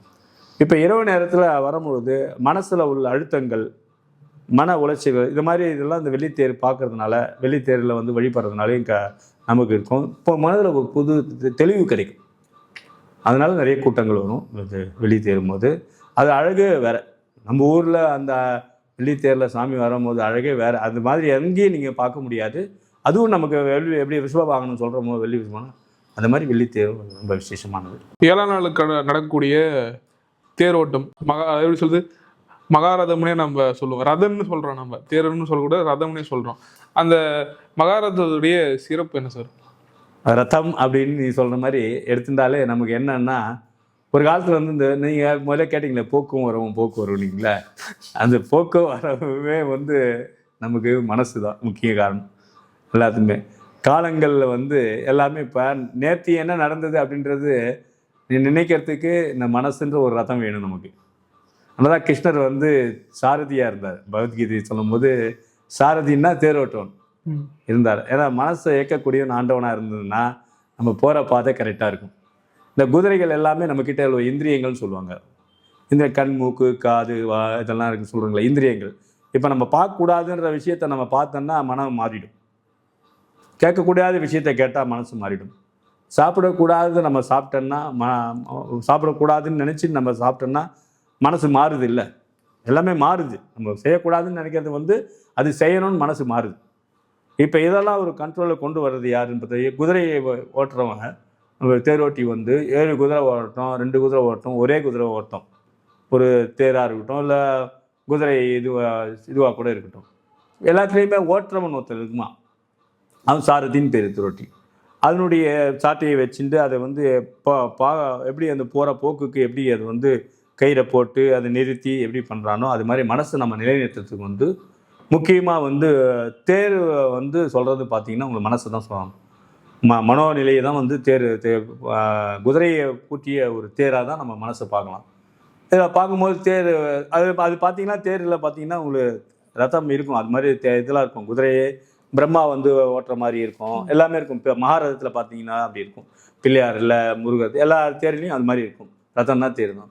இப்போ இன்னும் பார்க்கும்போது இப்போ ஒரு கோபுர மாதிரி தான் இருக்கும் தேர். பார்த்தீங்கன்னா நிலைகள் பார்க்கும்போது ஒரு கோபுரம் வந்து ஒரு அசைஞ்சு வர்ற மாதிரி தான் இருக்கும் உங்களுக்கு தேர். கோபுரத்துக்கு கீழே சக்கரம் கிடையாது, ஆனால் தேருக்கு சக்கரம் உண்டு, அவ்வளோதான் வித்தியாசம். இது நிலைகள் உண்டு, 5 நிலைகள் உண்டு. இது ஒரே நிலை தான் காட்டக்கூடியதாக இருக்கும் தேர். இதுக்கும் அதுக்கும் கொஞ்சம் கம்பேரிஷன், பட் ஒரு இதுவாக இருக்கும். அப்போ தேர் அப்படின்னும் போது நமக்கு என்னென்னா, இங்கே நம்ம பார்க்கும்போது சிவனுடைய அம்சத்தில் பார்க்கும்போது விநாயகர் முருகன் மற்ற எல்லாம் அந்த சிவனுடைய அம்சத்தில் பார்க்கும்போது என்னென்னா சம்ஹாரத்தை குறிக்கக்கூடியது. தேர் உற்சவன்றது சம்ஹாரத்தை குறிக்கக்கூடியது. சம்ஹாரம்னா என்ன சொல்கிறதுன்னா அழித்தல்னு அர்த்தம் உங்களுக்கு. என்ன சாமி தேரில் வந்தால் அழிக்கிறாரு, நம்மலாம் போய் வந்து இப்போ தேரை வந்து இழுத்து இது பண்ணுறோமே அப்படின்னு நமக்கு தோணும். ஆனால் அப்படி அந்த சம்ஹாரம்ன்றது அது கிடையாது. நமக்குள்ளே இருக்கிற தீயர்கள் எல்லாமே அழிக்கக்கூடியவராக இருக்கார். அதனால தான் திரிபுர சம்ஹாரமூர்த்தின்னு கூட சுவாமியை சொல்லுவாங்க. 3 உலகத்தையும் வந்து அசுரன் வந்து ஆண்டு நிற்கும்போது அந்த 3 உலகத்தையும் தேரில் போய் தான் வந்து சுவாமி சம்ஹாரம் பண்ணுறார். அதனால் தேர் உற்சவன்றது திருவிழானா தேர் உண்டு முக்கியமாக. ஒரு காலத்தில் வந்து அந்த தேர் திருவிழா வந்து ரொம்ப விசேஷமாக கொண்டாடப்பட்டிருக்கு. அது திருவிழா கோலத்தில் வந்து தேர் அப்போ எம்பி கூட திருவண்ணாமலையில் நீங்கள் பார்த்தீங்கன்னா இப்போலாம் கூட பார்த்தீங்கன்னா தேர் திருவிழா வந்து ரொம்ப விசேஷமாக சொல்லப்படுகின்றது.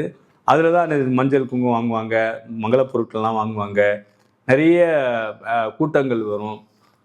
அதெல்லாம் ஒவ்வொருத்தரும் ஒரு சுவாமியை வந்து பயபக்தியோட விரதம் இருந்து சில பேர் அந்த புத்திரபாக்கியம் இல்லாதவங்களாம் குழந்தை பிறந்தலாம் கூட கரும்பு யானைலாம் எடுப்பாங்க நம்ம ஊரில் பார்த்தீங்கன்னா. நிறைய எடுப்பாங்க, பார்த்தீங்கன்னா தெரியும்.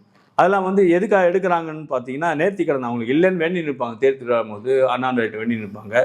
உடனே பிறந்த உடனே அந்த குழந்தை பிறந்தோடனே அது நேர்த்திக்கடன். அது வந்து குழந்தைய வந்து கரும்பு யானையில் வச்சு சுற்றி வருவாங்க, தூளியில் வச்சு சுற்றி வருவாங்க. அது தேர் திருவிழா நிறைய நடக்கும். இது மாதிரி நிறைய தாத்பரியங்கள் வந்து நம்ம தேர் திருவிழாவில் நிறைய நடக்கும்.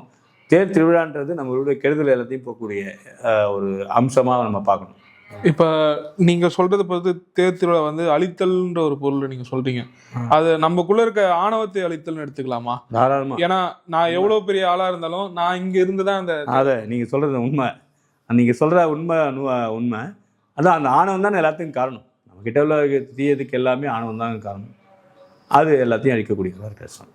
ஓகே. இப்போ தேர் திருவிழா தொடர்ந்து மறுநாள் காலையில், அதாவது 8ஆம் திருநாள் வந்து சந்திரசேகர் வெளியே வந்து குதிரை வாகனத்தில் வருவார். வந்து அந்த தேர் சக்கரத்தண்டை நின்று ஒரு பூஜை செய்வாங்க. ஆமாம். அங்கே அது என்ன பூஜை, அது எதற்காக? அதாவது பிராயச்சித்தம் தான், எல்லாமே பிராயச்சித்தம் தான். அது ஒரு குறிப்பிட்ட பேரில் சொல்லி இது பண்ணுவாங்க. அது எல்லாம் பிராயச்சித்தம் அப்படின்றாங்கன்னா தேர் திருவிழாவில் ஏதாவது விபரீதம் நடந்திருந்தாலோ இல்லை சுவாமிக்கு வந்து சரியாக காலங்கள் பூஜைகள் ஆக முடியாதோ, நிவேத்தியங்கள் பண்ண முடியாத ஒரு சூழ்நிலைகளோ இதெல்லாம் இருந்ததுன்னா குறைவை வந்து நிறைவுபடுத்துறது தான் அது பண்ணுவாங்க. தேரிலே வந்து சில அம்சங்கள் வந்து ஏதாவது பின்னப்பட்டிருந்தாலோ இந்த மாதிரி நிறைய குறைகள்ன்றது வந்து இயற்கையாகவும் நடக்கலாம், இல்லை செயற்கையாகவும் நடக்கலாம். சில விஷயங்கள் அதுக்கெல்லாம் நிறைவுபடுத்துறது தான் அந்த பிராயச்சித்தம் அப்படின்னு சொல்கிறது தேர் திருவிழா. இது இல்லாமல் மூலாலய சுவாமிக்கும் உண்டு, அபிஷேகம்லாம் உண்டு. எங்கே சார்? உள்ள யாகசாலை வச்சு ஒவ்வொரு சாமிக்கும் வந்து கலச பூஜையெல்லாம் பண்ணி உள்ள பிராயச்சித்தம் அப்படின்னு சொல்லி எல்லா சாமிக்கும் உற்சவமூர்த்தி முதற்கொண்டு ஒரு கலசமாவது அபிஷேகம் பண்ணுவாங்க எல்லா சாமிக்கும். Okay sir. நம்ம இதை பற்றி நடுவில் நான் கேட்டிருக்கணும், ஆனால் இப்போ நான் கேட்குறேன். நம்ம ஊரில் வந்து பார்த்தீங்கன்னா உற்சவமூர்த்தி வெளியே புறப்பட்டு வர்றதப்ப இந்த மண்டபத்தாண்டை வந்து இந்த டிஸ்டி போட்டு வைப்போம். அது டிஸ்டி போட்டு தானா, இல்லை அதுக்கு பேர் வேற? டிஸ்டி போட்டு இல்லை, எப்பயுமே வந்து அது வந்து ஒவ்வொரு காலமும் யாக பூஜைகள் நடத்திட்டு இருக்கும். கொடியேற்ற தண்ணி காலையில் வந்து காப்பு கட்டி கலசங்கள் வச்சு அது யாகங்கள் பண்ணுவாங்க. ஒவ்வொரு காலை மாலை 2 வேளையும் பண்ணுவாங்க. அது யாக சம்ரட்சணம் அப்படின்னு பேர். மந்திரங்கள் நிறைய சொல்லி யாகங்கள் பண்ணி பலத்தை சுவாமிக்கு அதிகமாக ஆக்கி அது அந்த பொட்டு மூலியமாக சுவாமிக்கு வைக்கிறது. திருஷ்டி பொட்டு கிடையாது இது. அருளாற்றலை கொஞ்சம் அதிகப்படுத்தி சுவாமிக்கு, அதாவது மந்திர சித்தியை வந்து அதிகமாக படுத்தி ஜப தபங்கள் பண்ணி பூஜைகள்லாம் பண்ணி அது சுவாமிக்கு வந்து அது ரக்ஷா காப்பாக நம்ம இட்டு விட்டோம்னா அதனுடைய மூலியமாக ஜனங்களுக்கு வந்து நல்லது நடக்கும் அப்படின்ற ஒரு தாத்பரியத்தை தான் அந்த ரக்ஷை. அப்போ அது டிஸ்ட்ரிபியூட் இல்லைன்னா பலரால பொட்டு இல்லை, அது ஆக்சுவலி உண்மையாக வந்து அது இறைவனுக்கு செய்யப்பட்ட யாகத்தினுடைய ரக்ஷை அது. ஓகே சார், இப்போ 8ஆம் நாள் திருவிழாவில் நடக்கக்கூடிய ஒரு நிகழ்வு, அன்னைக்கு ஒரு மாலை ஒரு 4 மணி அளவில் வந்து பார்த்தீங்கன்னா உள்ளே இருந்து சுவாமி வந்து பிச்சாண்டவர் ரூபத்தில் எழுந்துடுவார். அந்த பிச்சாண்டவருடைய ரூபம் வந்து நமக்கு என்ன ஒரு தாற்பயத்தை சொல்லுது? ஏன்னா உள்ளூர் வாசியம் நம்ம நிறைய சொல்லியிருக்க மாதிரி உள்ளூர் வாசியில் நமக்கு வந்து பார்த்தீங்கன்னா சுவாமி வந்து பிச்சை பாத்திரம் ஏந்தி வருவார். அந்த மாட வீதிகளில் கடை வீதிகளில் போயிட்டு அம்மனுக்கு வந்து செலுத்தக்கூடிய ஒரு கடன் ஒன்று இருக்குது, அதுக்காக தான் அந்த உருவம் எடுத்து வராதுன்னு சொல்கிறாங்க. ஸோ உண்மையாலேயே பிச்சாண்டருடைய தாற்பயம் என்ன, அது நமக்கு உணர்த்தக்கூடிய கதை என்ன? பிச்சாண்டவர் நீங்கள் சொல்லும்பொழுது நீங்கள் சொல்கிற மாதிரி முதல்ல எப்படி தேர்வு உற்சவத்தில் கீழே நம்ம பார்க்கும்போது நம்ம ஆணவத்தை அழிக்கிற மாதிரி சுவாமி இருக்கார் அப்படின்ற மாதிரி நமக்கு நிறைய வந்து தீயதைகள் இருக்குது. காமம், குரோதம், லோபம், மோகம் இதெல்லாம் நிறைய இருக்குது. நான் சொன்னதில்ல 6 கெடுதல் இருக்குது. இதெல்லாம் வந்து அழிக்கக்கூடியவராக தான் இருக்கார். எப்படி அப்படின்னா நம்மக்கிட்ட இருக்க கெடுதலை நம்மக்கிட்ட வாங்கிட்டு நன்மையை தரக்கூடியதாக இருக்குது. அதுதான் பிச்சாண்டவர்களுடைய தோற்றமே அப்படி தான். அது வந்து நிறைவாக வந்து நம்ம பார்க்கணும், அது நிறைவாக பார்க்கணும். சில பேர் அந்த உண்டியில் எடுத்து அந்த காணிக்கை போடும்படி எல்லாம் அந்த காணிக்கை போடுறது வந்து தவறு கிடையாது என்னை பொறுத்தவரை. ஏன்னு வச்சிங்களேன், நம்மக்கிட்ட இப்போ சாதாரணமாக ஒரு பூசணிக்காய் வீட்டில் திருஷ்டி சுற்றி போடுறது பண்ணும்போது எப்படி நம்ம போடுறோமோ அது மாதிரி நமக்கு அதெல்லாம் போனோம் ஆண்டவா அப்படின்னு சொல்லி வேண்டி என்கிட்ட அதை கெடுதலாம் போகணும் அப்படின்னு நினச்சி அந்த உண்டியில் போடலாம், தவறு கிடையாது. அவருக்கு பிச்சை எடுக்கிறார் அப்படின்னும் போது அவருக்கு உலகத்தையே ஆளக்கூடிய இறைவனுக்கே வந்து பிச்சை எடுக்கிற தன்மைன்னா ஆணவத்தை இருக்கக்கூடாதுன்னு ஒரு தன்மையை காட்டுறதுக்கு யாருக்கும் ஆணவம் வந்துருந்தது முதல்ல இருக்கக்கூடாது. அது இருந்தால் வந்து எல்லாவித கெடுதலும் அவனை சேர்ந்து வந்து அவனை அழித்து விடும் அப்படின்றது ஒரு தாற்பயத்தில் தான் இந்த பிச்சாடன உற்சவம்ன்றது வருது. ரிஷிகளுக்கெல்லாம் கூட ஒரு காலத்தில் வந்து ஆணவம் வந்தது. அந்த சமயத்தில் ஒரு உருவமாக வந்தவர் தான் பிச்சாடனர். அதனால தான் பிச்சாடனர் உற்சவம் வந்து சாயரட்சி அந்த வந்து உண்டியெல்லாம் எடுத்துட்டு ஒரு இடமா போயிட்டு வருவார் பிச்சாடன். கொஞ்சம் இரவு கொஞ்சம் நேரம் ஆகும். இல்லை நாங்களுமே அதாவது நிறைய பேர் இதுவும் சொல்லுவாங்க. இப்போ நீங்கள் சொல்கிறதுக்கு முன்னாடி இந்த முன்ன நான் சொன்ன கதைக்காக சொல்கிறேன். சாமிக்கு வந்து அம்பாளுக்கு வந்து அந்த கடன் அடைக்குன்னு இவர் போகிறாரு, கஷ்டப்பட்டு அம்மா அந்த பிச்சையை எடுத்துகிட்டு வராரு, அந்த காசில் வந்து பட்டாசு எடுத்து கொண்டாடுறாங்களே அப்படின்ற மாதிரி சொல்லுவோம். ஸோ ஆனால் இப்போ நீங்கள் சொல்கிறப்ப அதுக்கான அந்த தாற்பயமே மாறுபடுது. இல்லை இதான் உண்மை. இப்போ பட்டாசு வெடிக்கிறதுலாம் வந்து இப்போ தீபாவளி பட்டாசு வெடினா நம்ம வந்து திருஷ்டி போடுறதுக்கு நீங்கள் சொல்கிறீங்கல்ல, அதெல்லாம் அது மாதிரி வந்து நம்மளுடைய தீயது எல்லாம் போகிறதுக்கு தான் தீயின் மூலமாக வந்து நம்ம வந்து அந்த பட்டாசு வெடிக்கிறது போக்குவரத்துலாம் நம்மளுடைய இதுவை வச்சுருக்கோம். அது பார்த்தீங்கன்னா நெருப்பில் போடுவாங்க. ஞாயிற்றுக்கிழமைலாம் பார்த்தீங்கன்னா சில பேர் தலையை உப்பு கிப்பு எல்லாம் சுற்றி தெருவில் வைப்பாங்க, வீட்டுக்கு வாசலில் வைப்பாங்க. அதெல்லாம் என்ன திருஷ்டின்னு சொல்லுவாங்கல்ல. ஸோ அது நெருப்பில் தானே வைக்கிறாங்க. ஸோ அது மாதிரி பட்டாசு வெடிக்கிறது அது மாதிரி தான். தீயதுக்கு போகிறதுக்கு தான் நான் பட்டாசு வெடிக்கிறது போக்குவரத்து. அன்றைக்கி பட்டாசு வெடிக்கிறது தவறு கிடையாது. Okay okay. பிச்சாண்ட உற்சவத்தில் பட்டாசு வெடிக்கிறாங்கன்னா அது நம்மளுடைய தீயதெல்லாம் போகிறதுக்கு தான் வெடிக்கிறாங்க. தீயின் மூலமாக தீயது நம்ம விட்டு விலக வேண்டும் என்பதற்காக. புரியுது. 8ஆம் நாள் வந்து எல்லா சுவாமிகளுமே காலில் இருக்கக்கூடிய சந்திரசேகர் ஆகட்டும், இரவு இருக்கக்கூடிய பஞ்சமூர்த்திகளாகட்டும் எல்லாருமே குதிரை வாகனத்தில் எழுந்து மாட வீதியில் வருவாங்க. அந்த குதிரை வாகனத்தின் சிறப்பு என்ன? குதிரைன்னு நீங்கள் எடுத்தனால வேகத்தை தான் நம்ம சொல்லலாம். வேகம் அப்படின்றது வந்து எல்லாத்துக்கும் தேவை தான். ஆனால் அந்த வேகமானது நிறைவானதாக வேகமாக இருக்கணும். அதாவது வேகத்துடன் கூடிய ஒரு நிறைவான வேகமாக இருக்கணும். எந்த ஒரு ஆற்றலும் அதுதான். குதிரையை பார்க்கும்போது நமக்கு வந்து எல்லா விதமான செயல்களையும் வந்து நமக்கு சித்தி அடையக்கூடிய ஒரு தன்மை கொடுக்கிறது குதிரை. ரெண்டாவது வந்து எந்த ஒரு காரியத்தை நம்ம லட்சியம்னு சொல்லும் போது குதிரை தான் நம்ம சொல்லுவோம். ஒரு லட்சியத்தை வந்து நம்ம அடையணும் அப்படின்னும் போது நம்மளுடைய வேகம் எப்படி இருக்கணும் அப்படின்னு பார்த்தீங்கன்னா அதை பற்றியே தான் இருக்கணும். மனோநிலைகள் வேகங்கள் அதை பற்றியே தான் இருக்கணும். இப்போ ஒரு தொழில் ஆரம்பிக்கிறேன்னா அது என்ன அப்படின்றத தெரிஞ்சுக்கணும். அதில் எப்படி போகணும், எத்தனை பேரை வேலை வச்சுக்கணும், போனது வேகம் அதிலே தாற்பயம் உண்டு. மனோவேகத்தை நம்ம கொண்டு போயிட்டு இந்த ஸ்டெப் எப்படி போகிறோமோ அதே மாதிரி அதுக்கு தாற்பயமாக குதிரையை தான் நம்ம எடுத்துக்கோம். அது மாதிரி இறைவன்ற ஒரு லட்சியத்தை நம்ம இறைவன் அடையிறதுக்குன்னு ஒரு குதிரை வாகனம் தான் நம்ம சொல்ல முடியும். ஓகே.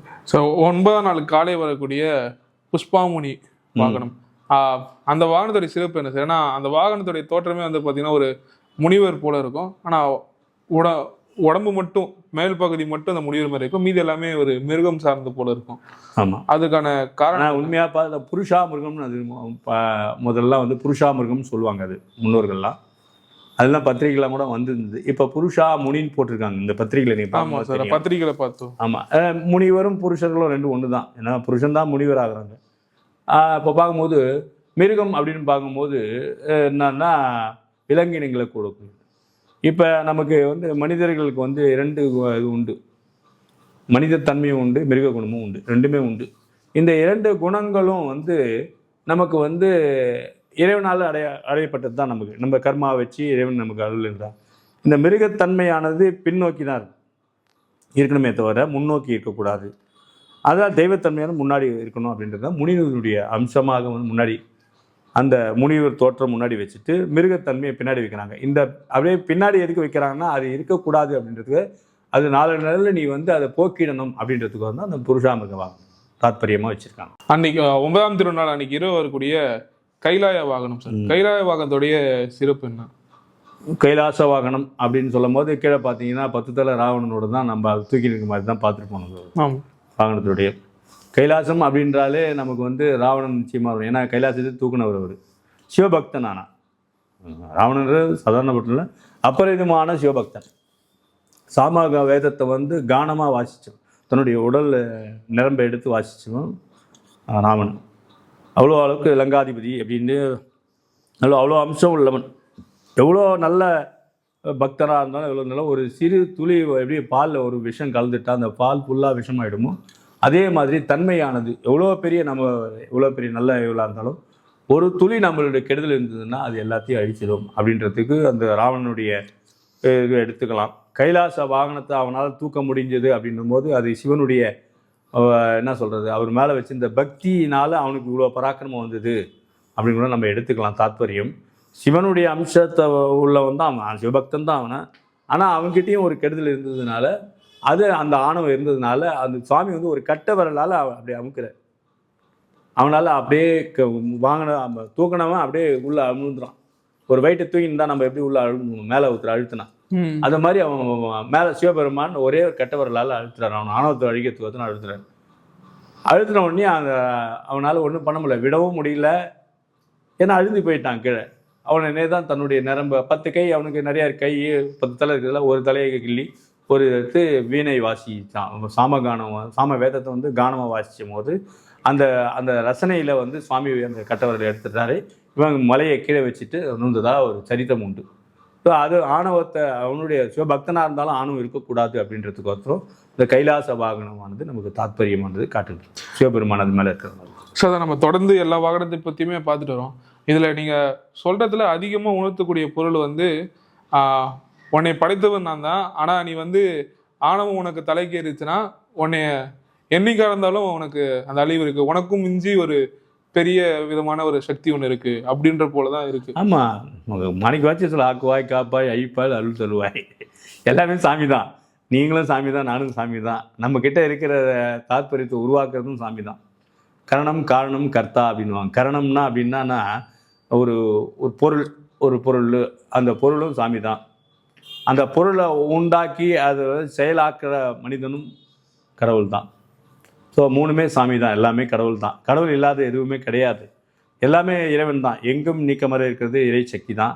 அதை உணர்ந்து நாம் செயல்படணும். அதில் வந்து இந்த ஆணவம் இந்த மாதிரியெல்லாம் இருக்கும் பொழுது நம்மக்கிட்ட வந்து கடவுளோட தன்மை குறையுது அப்படின்றதுக்கு உணர்த்தது தான் திருவிழாக்கள், பண்டிகைகள் எல்லாமே. ஆனால் கார்த்திகை தீபத்தை வந்து நீங்கள் வந்து ஒரு மற்ற திருவிழாக்கள் மற்ற ஊரில் இருக்கிற மாதிரி நம்ம எடுத்துக்க முடியாது. இங்கே இருந்து ப்ராப்பராக எல்லாமே உற்சவங்கள், போக்குவரத்து இல்லை தாத்பரியத்தோட முன்னோர்கள் பண்ணிக்கலாம். எல்லாமே முக்தி நிலையை கொடுக்கக்கூடியது தான். இன்னும் இப்போ மற்ற ஊர்லாம் திருவிழா பார்த்தீங்கன்னா உங்களுக்கு என்ன அப்படின்னு பார்த்தீங்கன்னா, திருவிழாவினுடைய இறைவனுடைய அனுகிரகம் ஒண்டி தான் கிடைக்கும், அருள் மட்டும்தான் கிடைக்கும். பிறவா நிலை கிடைக்கிறதுன்றது திருவண்ணாமலை சத்தத்தில் ஒரு பெரிய அபூர்வமான நிலைகள். அது வந்து அண்ணாமலையார் அதான் அணுக முடியாத ஒரு, என்னை பொறுத்தவரையிலே நான் வந்து அண்ணாமலையார் தலைவன் தான் கூடுவேன். நீங்க மட்டும் இல்லை, இங்க இருக்க நம்ம எல்லாருமே, ஏன்னா எல்லாருக்குமே தலைவன் தான். அந்த தாத்பரியத்தை நம்ம பார்க்கும்போது, ஏன்னா நம்ம மாணிக்க வாச்சர் கூட சில இதில் சொல்லுவார். ஏன்னா தலைவன்றது வந்து என்ன அப்படின்னு பார்க்கும்போது இந்த தலைவன் அப்படின்னும் போது உயரற்ற ஒரு உயர்ந்த சிந்தனையில வந்து நமக்கு அப்பாற்பட்டு நம்ம இயக்கக்கூடிய ஒரு நிலையை கொடுக்கக்கூடிய ஒரு தலைவர். அந்த தலைவர் நம்ம எல்லாருக்குமே அண்ணாமலையார் தான். புரியுது. சார், நம்ம தொடர்ந்து பேசுவோம். இப்போ நம்ம இருக்கக்கூடிய எல்லா நாட்கள் திருவிழாவை பற்றி பேசிட்டோம். 9 நாட்கள் திருவிழா வரைக்கும் நம்ம பேசிட்டோம். 10ஆம் நாள் நடக்கக்கூடிய காலை நடக்கக்கூடிய பரணி தீபம் மற்றும் மாலை நடக்கக்கூடிய மகா தீபத்தை பற்றி நம்ம அடுத்த காணொலியில் பேசுவோம். இந்த காணொலியை நம்ம இந்த பகுதியோட நிறைவு செய்வோம். இவ்வளோ நேரம் நீங்கள் உங்களுடைய தகவலுக்கு எங்களுடைய டீம் சார்ந்தும் இந்த வீடியோ பார்க்கக்கூடிய வியூவர்ஸ் சார்ந்தும் மனமார்ந்த நன்றிகள் சார். எல்லாருக்கும் நன்றி, சந்தோஷம். நம்மளும் தாத்பரியம்ன்றது அந்த நீங்கள் சபரிமலையெல்லாம் போயிருப்பீங்க, ஏதோ ஒரு மேலே எழுதிக்குன்னு ஒரு போர்டை படிச்சிருப்பீங்க. அதில் என்ன போட்டிருக்கிறதுன்னு பார்த்தீங்கன்னா தத்துவமசின்னு போட்டிருக்கோம். நீங்கள் ஆக்சுவலி பார்த்தீங்கன்னா அது சமஸ்கிருத வேர்டு தான். எந்த மொழியாக இருந்தாலும் அந்த மொழியை நம்ம தெரிஞ்சுட்டு அதை உணரணுன்றது தான் எல்லாருக்கும் உள்ள ஒரு கோட்பாடு. இறைவன் வந்து மொழிக்கெல்லாம் அப்பாற்பட்டவன் தான். ஒலிக்கு மொழிக்கு எல்லாமே அப்பாற்பட்டவன் தான் இறைவன். அது தத்துவமசின்னு போட்டிருக்கோம். அந்த சபரிமலையில் நீங்கள் படியேறி கீழேருந்து பார்க்கும்போது தெரியும். அது நீ அப்படின்னு தான் அர்த்தம். அது நீவாக இருக்கணும். அது எது அப்படின்னு பார்த்தீங்கன்னா இறைவன் தான். அந்த இறைத்தன்மையை நம்ம உணரணுன்றதுக்கு தான் இந்த மாதிரி திருவிழாக்கள் எல்லாமே உணர்ந்து நம்ம இறைவனை வழிபடுறதுக்கு தான் எல்லாமே இருக்குது அப்படின்றத நாம் உணரலாம். ஒவ்வொரு வாகனத்துலேயும் ஒவ்வொரு நாளும் சாமி வர்றது, கார்த்திகை தீபத்தில் இந்த 10 நாள் கார்த்திகை தீபம் வரலாம் வர சாமி உலா வரும்போது இரவு பகல் 2 வேளையும் வரும்போது இப்போ நம்ம சொன்ன அந்த உணர்வோட அந்த கருத்தோடு நம்ம இறைவனை வழிபட்டோம்னு வச்சுங்க, நிச்சயமாக நமக்கு வந்து அந்தந்த தன்மைகள் நமக்கு குறைகள் எல்லாம் நிறைவாகும். அந்த இறைவனுடைய அருளாற்றல் வந்து நமக்கு நிறைய கிடைக்க வேண்டும்னு நான் பிரார்த்தனை பண்ணிக்கிறேன். அண்ணாமலையார் நம சிவாய அருணாச்சலம்.